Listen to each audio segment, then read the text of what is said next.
Welcome back, everyone, to this evening's edition of Lehigh Valley Sports Scene. Dan Freemuth back with you here on the Service Electric Network.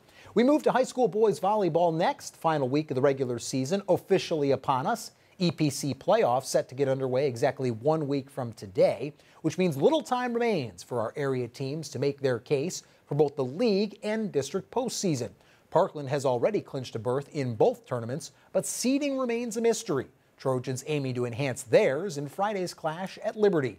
Parkland seeking its third straight win overall and a season series sweep over the Canes after sweeping Liberty back in late March. Gwen Begley has those highlights Friday evening from Bethlehem. Liberty got hit with the injury bug this season, with several key players donning boots instead of jerseys. While they've lost some talent, they never lost their fight, and that's exactly what they did against the Trojans on Friday inside Memorial Gym. The Trojans would build a 9-point lead in the first set. Matt Bauer with a strong swing to the opposite end in the midst of an 8-point run that led Parkland to the finish line, taking the first 25-8. The Canes' fight would come in the second set after Chase Robbins found the hard court from the outside to lead 12-8. Liberty would storm back and take its first lead of the match, 15-14. That forced Parkland to call a timeout with a 17-14 advantage, one that would swell after the timeout, 20-16 off this kill from Khalif Wadlington, who finished with 5.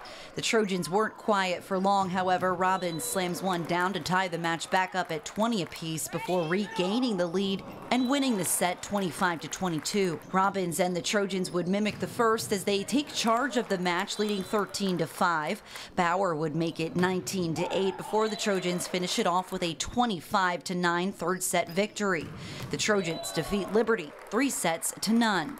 With just a few matches left in the regular season, it's time to take a look at the playoff picture for Parkland. They've secured their spot in the EPC playoffs, but what's at stake now is seeding. They're 11-3 in the EPC, dueling with both Easton and Emmaus in the standings, making Parkland's match with Emmaus this week all that more important and will likely decide where they stand in the 6-team field come May 9th.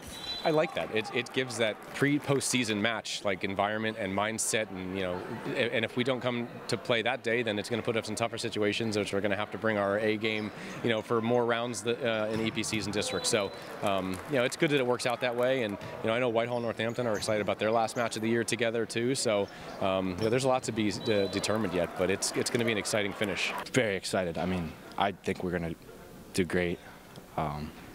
Everybody's got a lot of energy coming in the games, so I think we're ready. At Liberty High School, I'm Gwen Begley for the Service Electric Network. Thanks a lot, Gwen. Now, Luke Dashikevich led the way for the Trojans with 7 kills on Friday, while Chase Robbins and Matt Bauer weren't far behind with 6 and 5, respectively. That big match with Emmaus is this Wednesday evening. One we'll have for you live here on SEN. First up, though, the Trojans host William Allen tonight. Now, elsewhere in area boys volleyball over the weekend, it was a busy and successful weekend for the Whitehall Zephyrs, who earned a weekend sweep, topping Pocono Mountain East Friday and then Tunkhannock Saturday. Both were 3-set sweeps. The Zephs now have 11 sweeping victories this season. They're 16-1 overall and leading the EPC at 13-1 in league play. Now, Freedom also topped Tunkhannock on Saturday. 5th straight win for the Patriots. That was a 3-set sweep. And Freedom winning on senior night, so a nice victory there. Patriots have 2 regular season games to go tonight at Northampton before facing rival Liberty on Wednesday. Speaking of the K-Kids, as you see, they were able to run their winning streak to 10 consecutive games over the weekend, topping Allen on Friday and North Pocono on Saturday. Both of those were 3-set sweeps. The K-Kids have swept all 10 opponents during their winning streak and have not lost a single set since a 5-set decision at the Parkland Trojans all the way back on April the 6th. So nearly a month now since the K-Kids lost their last set. They are on a roll right now. Speaking of Emmaus, we mentioned Parkland and Emmaus coming up this Wednesday. The Green Hornets won their 12th game overall over the weekend, defeating Pocono Mountain West 3-0 on Friday. That's 3 straight victories now for the Green Hornets, who are at Nazareth tonight before Wednesday's highly anticipated showdown with the Parkland Trojans. Parkland and Emmaus boys volleyball set for Wednesday evening, a 6 o'clock start time from Emmaus. We will have it for you live right here on SEN.